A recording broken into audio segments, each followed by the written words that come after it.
आप आज 100 बंदे मार दो और कल आप एक वीडियो वायरल कर दो, यही पाकिस्तानी 100 बंदों की शहादत को भूल के किसी एक लीक वीडियो के पीछे पड़ जाएंगे।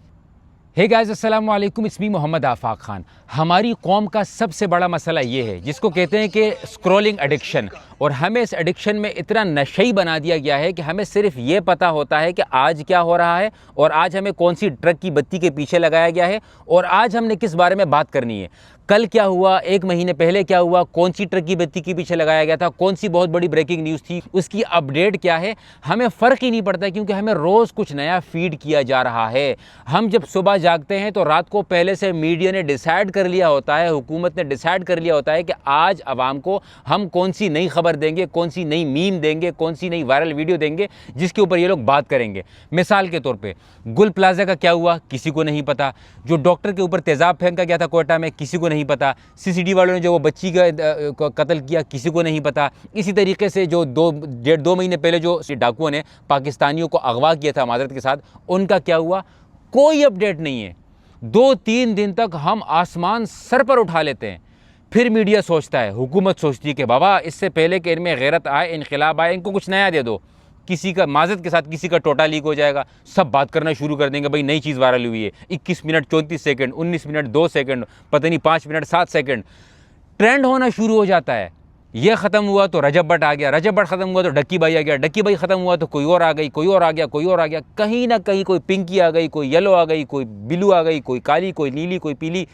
हमेशा हमें किसी न किसी बात पर लगाया जाता है और हम बेवकूफ़ सोचते ही नहीं हैं, एक रेवड़ की तरह चलते हैं कि यार अचानक से क्यों बात हो रही है, अचानक से क्यों कोई चीज़ वायरल हो रही है, अचानक से हम क्यों इसके बारे में बात कर रहे हैं।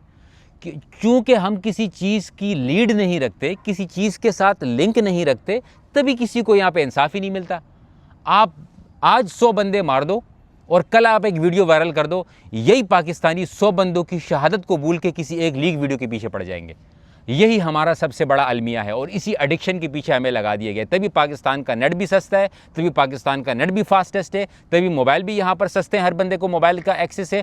एक गरीब से गरीब बंदा जिसके घर पे बिजली नहीं होगी उसके पास टच फ़ोन मौजूद होगा, क्योंकि इनको इसके पीछे लगा दिया है। और हर तरह का बंदा वायरल होना यहाँ पे आसान है। जो मेरी तरह बात करते हैं उसके लिए वायरल होना बड़ा मुश्किल होता है। हमें तो चंद लोग जानते हैं, लेकिन कोई नाड़ा दिखा के छलांगे मार रहा है, कोई ज़बान निकाल के छलांगे मार रहा है, कोई गुर्दे बेच के छलांगे मार रहा है, कोई बहनें दिखा के जो है व्यूज़ गेन कर रहा है, वो सब के सब वायरल है। क्यों?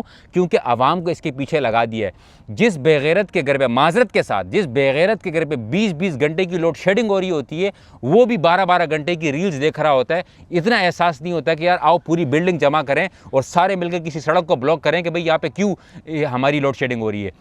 जो अपने पैसों का गैस का बिल देता है, सिलेंडर भी खरीदता है, वो भी एडिक्शन है रील्स की। जो ट्रैफिक में रोज़ फंसता है, रोज़ मरता है, वो भी देखता है, आता है घर पे आके रील्स देखने शुरू हो जाता है। इसीलिए हमारे लोग इनकलाबी नहीं हैं, इसीलिए हमारे लोगों में गैरत नहीं है, हमें बेगैरत बना दिया है। हमारी जो भूख है उसको इस हवस की तरफ से हमें जो है मिटाया जा रहा है। इसीलिए कोई आवाज़ नहीं उठाता यहाँ पे। किसी को पता है मैं आवाज़ उठाऊंगा 2 दिन के लिए ट्रेंड बन जाऊंगा, फिर सब भूल जाएंगे, 20 साल जेल में सड़ता रहूँगा, किसी को फ़र्क ही नहीं पड़ेगा।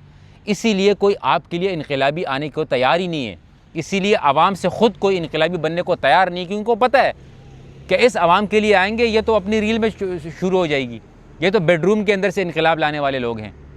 तो खुदा का वास्ता है मेरे अजीज़ दोस्तों, मेरे प्यारे नौजवानों, मेरे जिगर के टुकड़ों, this is a very powerful tool.